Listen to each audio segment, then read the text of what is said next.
Yeah.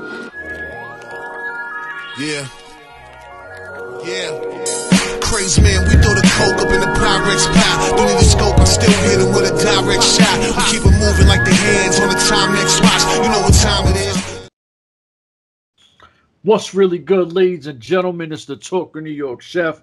Let me drop my mic down a little something. Matter of fact, microphone check 1 2 1 2. What's really good? Listen, I got the Beast of Hill Team 6, Mr. Hannibal Wolf. Mr. Hannibal Wolf, how are you, my brother? I'm great. What is up, Urban Podcast people? It is the Beast of Hill Team 6, Hannibal Wolf. I have my hair down today. I have very long hair. I just, prior to this, I got a shower because I was working out, training like a beast like I always do. But it's Hannibal Wolf, a.k.a. the Beast of Hill Team 6, a.k.a. Godzilla. Anything you want, anything you got, bring it. I'll destroy it. So, what's up, Jeff? How you doing today? We were going to start this a little differently, and you reminded me of something that happened, and we definitely want to put our condolences for Animal of Legion of Doom. The industry lost a legend, one of the premier badasses of from my era. I think he lost. I think he passed away at only the age of 60. Yeah, he was only 60 years old. He died of natural causes. Nothing. It was everyone's thinking, oh man, was he sick? No, he just died of natural causes. He died though. I don't think he died in like Missouri. He didn't die like, I don't think he was on the road or traveling or anything. He died. His wife found him. They said his wife called and said he was unresponsive, and then they got there and he had died. So at 60 years old, way too young. Yeah. It's condolences to the entire family. Obviously the entire wrestling community, people like yourself that are trying to become professional wrestlers. This hits, home to you guys even closer. To me, I'm just a fan. You guys live this. So we definitely want to say, rest in peace and everything else. To anybody who's mourning or feeling any kind of, hurtful way, prayers are with you as well. It's hard to start like this and then want to do something, to obviously we got to pick this back up to make this fun, because if we lead off with something with tragic like that, we got to make something silly or fun to bring the podcast back up. And since we're doing Impact Wrestling, I figured, you know what, to be honest with you, I don't know if we've seen Sami Callihan catch a body. I know you like to throw references of leaving bodies in the ring, and his pile driver to Katie Forbes looked like he left the body in the ring. I know people on some of these pages are acting a little too crazy, talking about, I think he killed her, he broke her neck. No, take it easy. It looked perfectly clean. The best part about that is the way he threw her limp body to the side, and it looked great. So if Sami Callihan caught a body, can we just have a moment of silence for Katie Forbes? Yeah, we can, I guess. Hey, comedy hour. Got him. But yeah, we can have some. Okay. She's going to wake up. She's going to be twerking when she's knocked out, behind the pile driver, just sitting there. The butt's going to be moving up and down the whole time. Yeah, I saw that. Perfectly good. Very clean. Didn't drop her on her head. It looked like it, but Callahan's probably one of the safest workers. I mean, he had that thing when he did the thing to Eddie Edwards, but that was an accident. Shit happens. Excuse my French, but it happens. Little crazy with the spot, but shit happens. But they turned it into a positive to a negative. It pushed him to the top, and now he's one of their top guys. He's feuding with Rob Van Dam. He's doing his hacker gimmick now, which is something we haven't seen in wrestling in a while, and it seems to be going over pretty well. They finally got Katie Forbes involved, because she's been kind of like the thorn in his spine the whole time in the feud, and he's finally like, oh yeah, I got her, boom. I think the reaction would have been better if there was a crowd, though. Yeah. Oh my God, you would have seen people like, oh my God, you know what I mean? Because it looked good. It looked good. It might have been the best thing she's done in Impact Wrestling to date. Yeah. Besides twerk every 5 minutes, and I mean, I want her to be a wrestler. I just don't want her to twerk their whole time. She's actually not a bad wrestler. I was just about to say, and I'm not trying to cross-reference anything because we did just do an LFC podcast. She was on an LFC show, and the first 2 rounds I was like, eh. But then the 3rd round, she started doing like all these crazy wrestling moves, and I was like, holy shit, Katie Forbes can wrestle. You know what I mean? Like, yeah. And it was like, why doesn't Impact take advantage of this? You know what I mean? Whatever the case may be, they enjoy letting her twerk. I don't mind it. At least, Evil Once ain't here because he might have been having a field day with this. So it might have been good that Evil Once is stuck at work.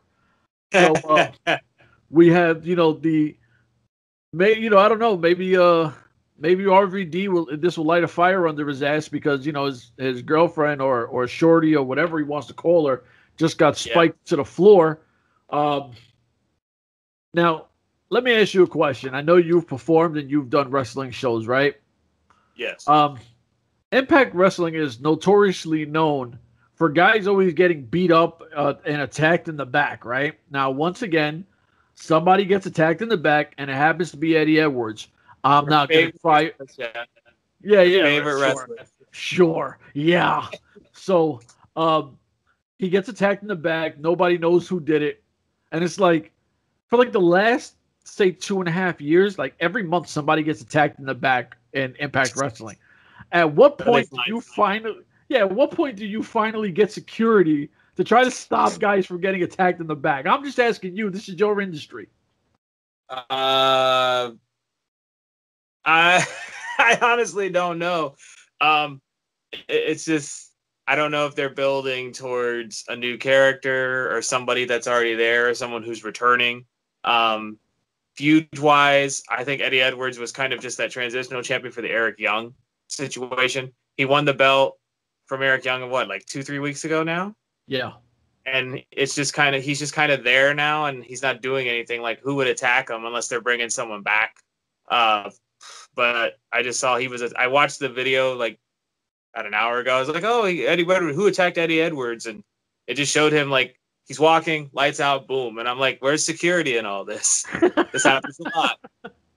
I'm not saying Impact has always been that way. It's always like someone's in the back. Oh man, this person's attacked. Who hit him in the back? What's going on? It's like, okay, but like WWE in the 90s did this kind of stuff too in the Attitude Era. So you remember that? Like Austin Stone Cold, he's knocked out. Who knocked out Stone Cold? Or Ken Shamrock's beat up in the back. Who did it? It worked. If you had to pick 2 people, I want to give you an option. 2 names of who's attacking Eddie Edwards, and I don't want to say why. Just 2 names because, like we said, Eddie Edwards has kind of been in a middle ground. So why would you even bother? But 2 names of who do you think it is? I mean, I could go out if I had to go one.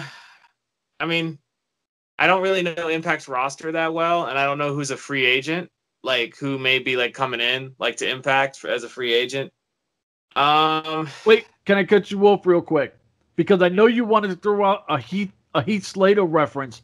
Do you think maybe this is Heath Slater's way of his free agent thing of I'm here?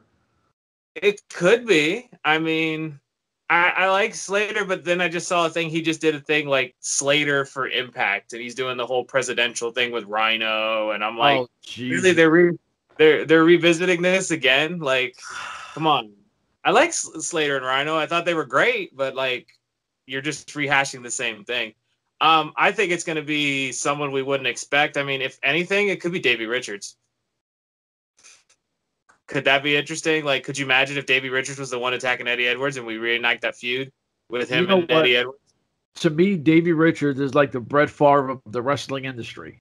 Like, how many times does he have to retire and come back and retire and come back? Like once though.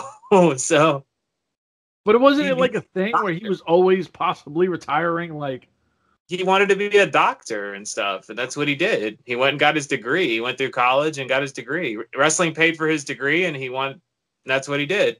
And now he's making money doing that. But if he gets that itch to come back, why not? They have a history together. They were multiple-time tag team champions as the Wolves.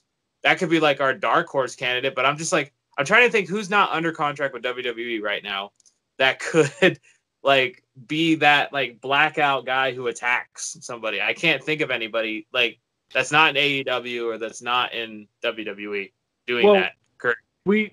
Instead of segueing into NWA and talking about all their releases, do you think any of the releases from there right now, like the James Storms, the Royce Isaacs, it would not listen. James Storm is, and I love the Cowboy James Mother Storms, the big homie, but he has been known to, do some dastardly deeds in Impact Wrestling. It could be Storm, maybe Bram. Maybe Bram's coming back because I know with his tag partner getting released, how much longer is he going to be there? Maybe Bram. Maybe they have a working relationship. Maybe I don't see anybody. I just don't see any. Maybe EC3 because is he still feuding with? Is he still feuding with Moose or is that over? No. He's still feuding with Moose. Maybe we're gonna have another one because Eddie Edwards technically is an original.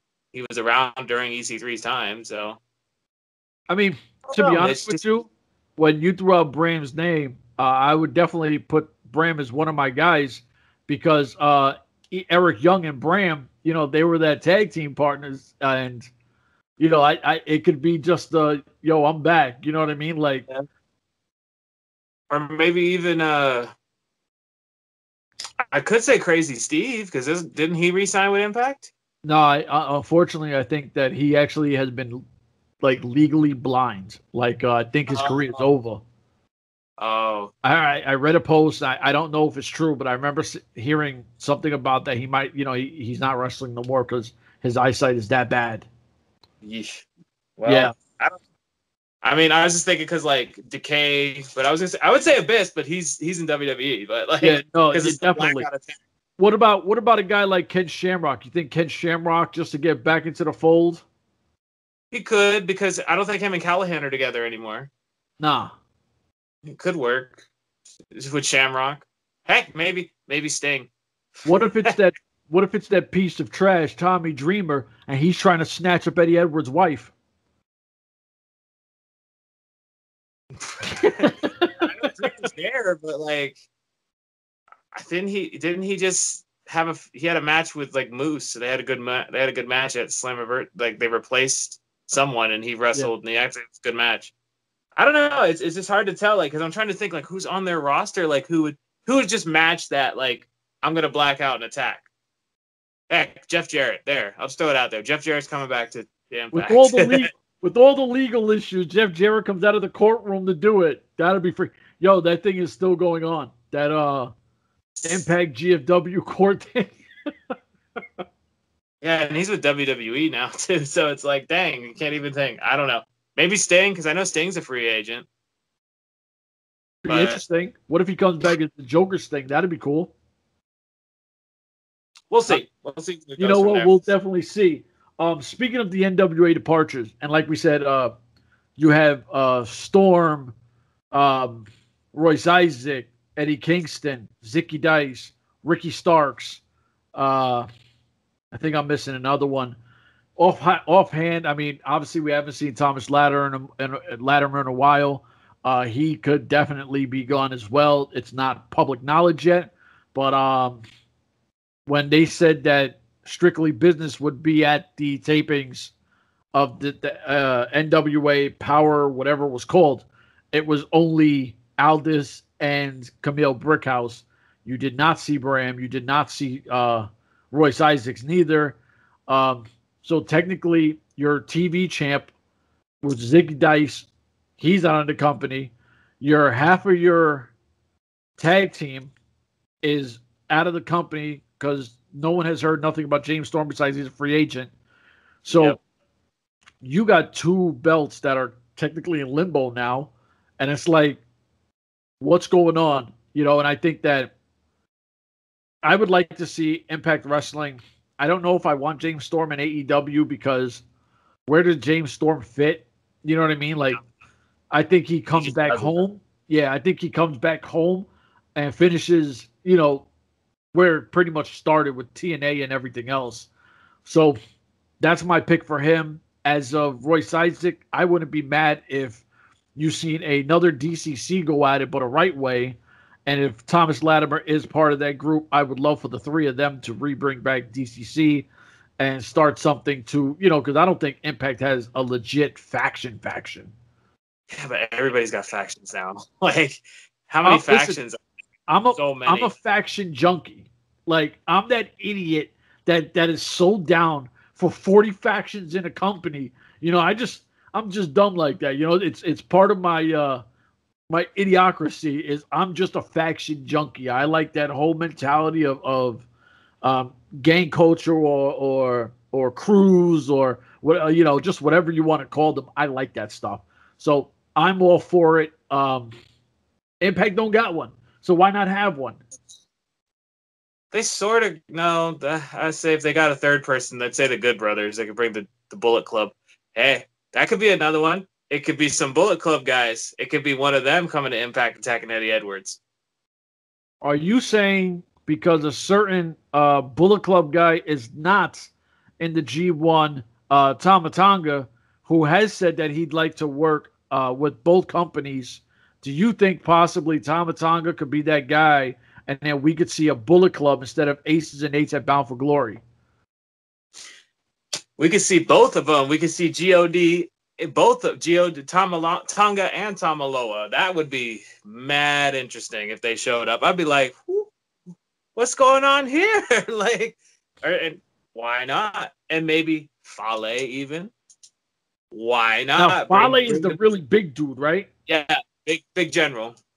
Dude, I dig that guy. I don't know a lot about him, but every time I see him, I'm like, that dude is massive. He's like the New Japan's version of the Incredible Hulk.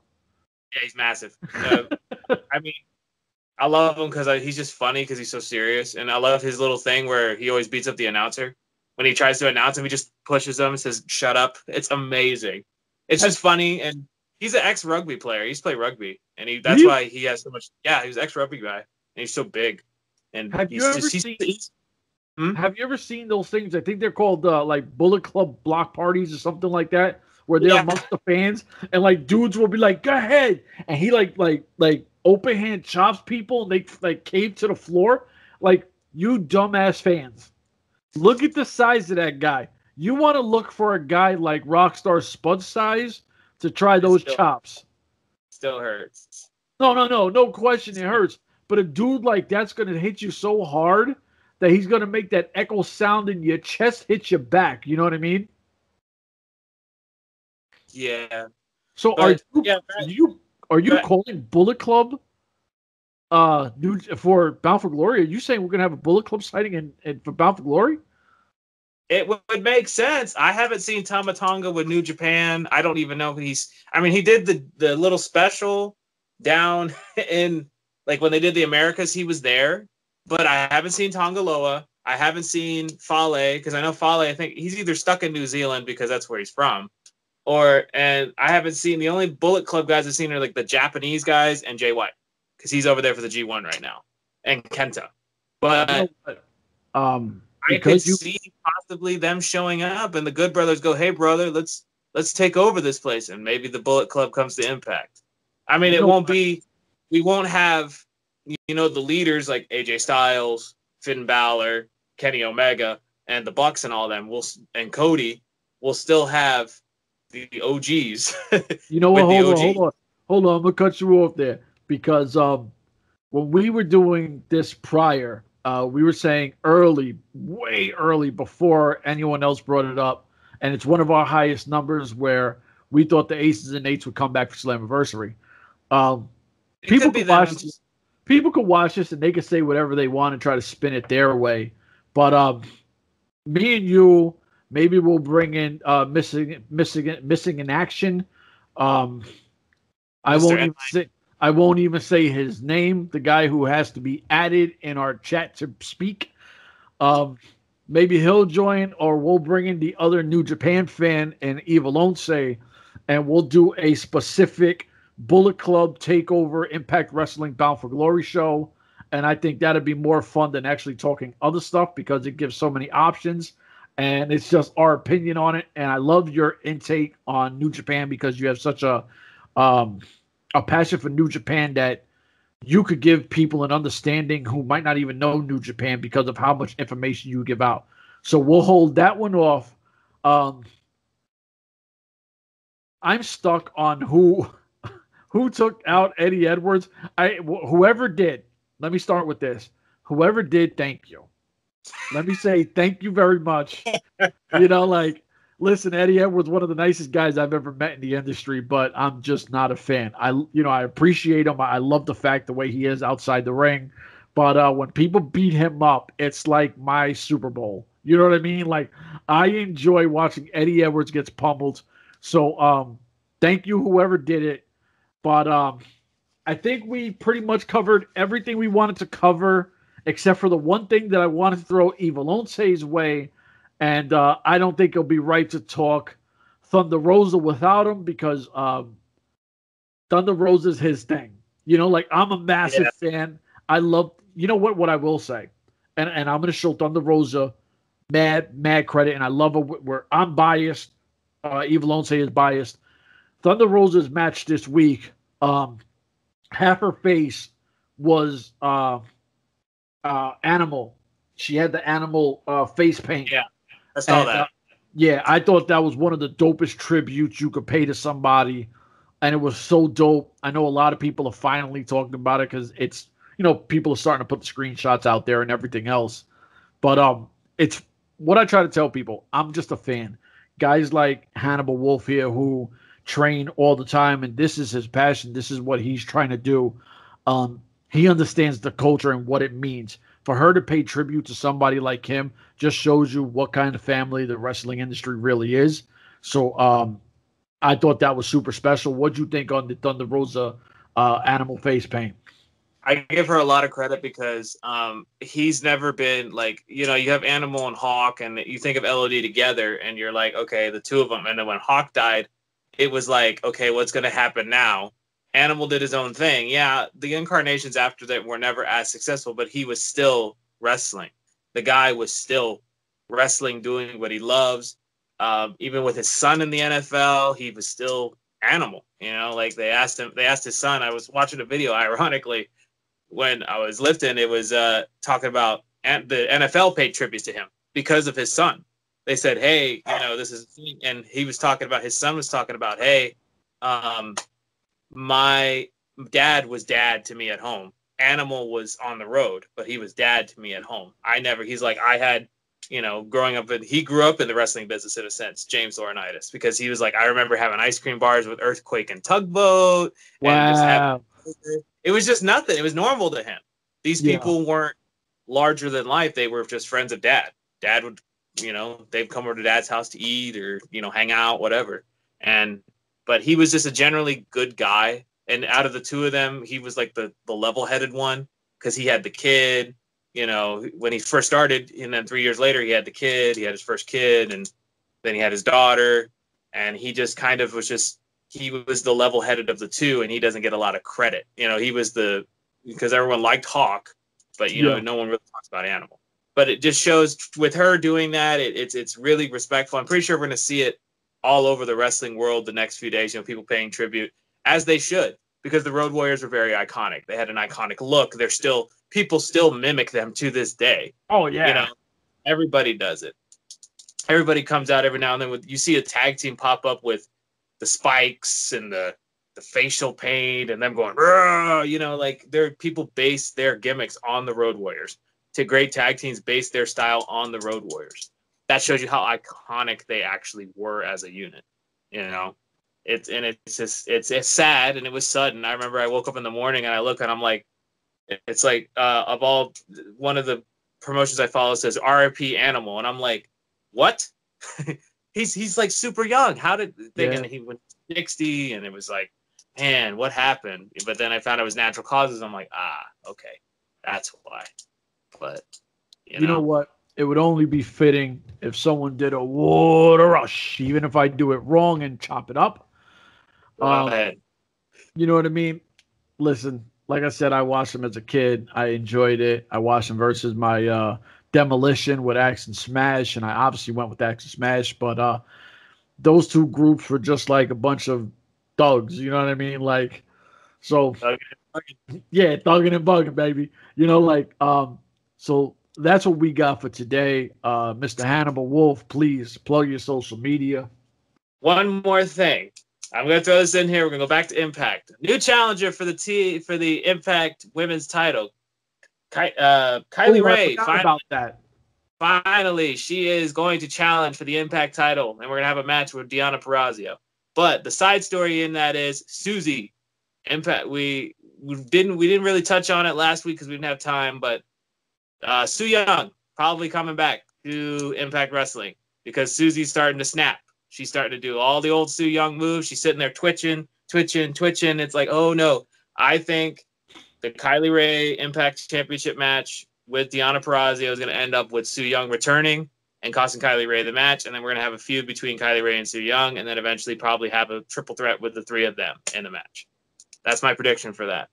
Woo! Now, what I'm going to say to that, because now I'm excited. I'm a massive Su Yung fan. I love the Undead Bride. I am so, and we talk outside of obviously this podcast. You know, we all talk together, and I am not a fan of Susie. I love the Undead Bride. If she costs Kylie Ray the title, I think that's going to be absolutely freaking amazing, because you know it's what a transition to bring her back. You know what I mean? I think that'd be super dope. And I don't know what's up, but I think it'll also turn Kylie Ray heel.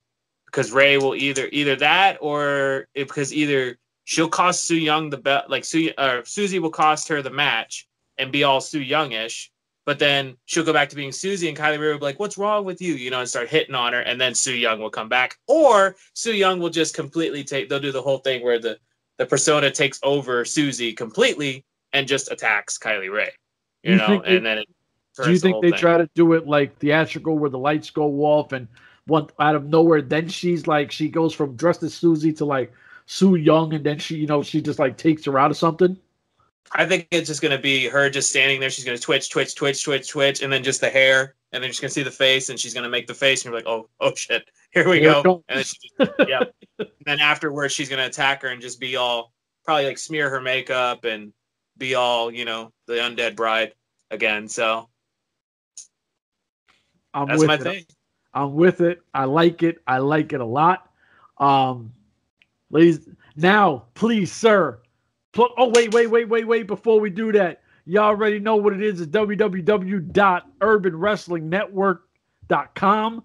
And we have all of our stuff there. Eva Lonce is working on something because the guy is taking forever to respond. So he's working something on it. All of our stuff is there. All of Bodega's there, like he said on a previous podcast. Bodega has merged into Urban Wrestling Podcast.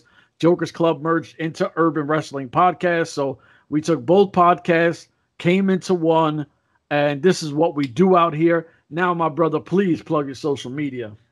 All right. You can follow me at the Tyrant Hannibal Wolf on Instagram. I post a lot of stuff pertaining to wrestling as well as me as a wrestler and who I am. But this has been the Hannibal Wolf, a.k.a. the Beast of Heel Team 6, a.k.a. Mr. Godzilla. One last thing. What you see here is me. This is me. This is me being me. I'm a monster, but right now I am just restrained.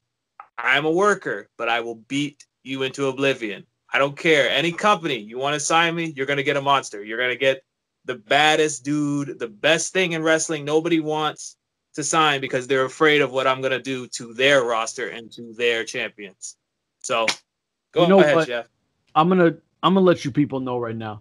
You give me 1 second, I'll be right with you. What my man is trying to say, and this has nothing to do with me. I'm just going to tell you what the monster is about. All right. People are afraid of his size. People are afraid of what he wants to do and leave bodies in the ring. It's not just a catchphrase. It's what's going to happen. So let me holler at you for 1 second. Now let's think about this. If you're a professional wrestling promotion, anyone, I don't care if you have a TV deal, I don't care if you got a little ring anywhere in some rinky-dink area, As long as you pay the homie to be there and his travel costs, he will lay waste on anyone you have in your whole roster. I'm just keeping it real with you. You put anybody in front of my man is going to destroy them. It's not me being biased. I'm telling you facts. I'm just keeping it real. It's going to be like a pandemic itself. What you see is what you get. When my man says he's a monster, you're going to get some monster shit. And I know you're afraid of bringing him in and having your guys look at him and go, oh, that's a big boy. That big boy is coming to lay waste.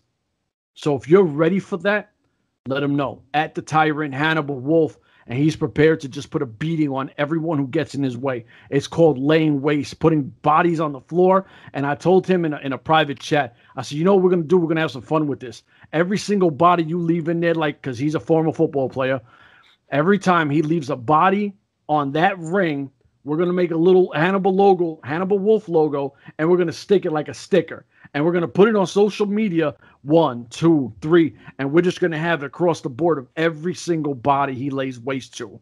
So I'm not plugging nothing except for letting you know that my man is that dude. My fault if this was a promo. I'm letting all you wrestling fans know that this is the guy that you want to follow. This is the guy. This is the future of this industry.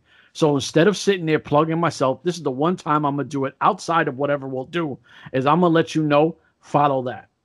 Follow that, because this is the start. This is the opening chapter of his story. Take it from the beginning and watch him lay waste. My fault if I overtalked for a few seconds. Good. My fault. Ladies and gentlemen, for everyone in our team, we just want to say we already sent the condolences. We made our jokes. We did everything we had to do. Hannibal Wolf taking everybody out. Ladies and gentlemen, we're out of here. Make sure you like, follow, subscribe. Check out the .com. Deuces.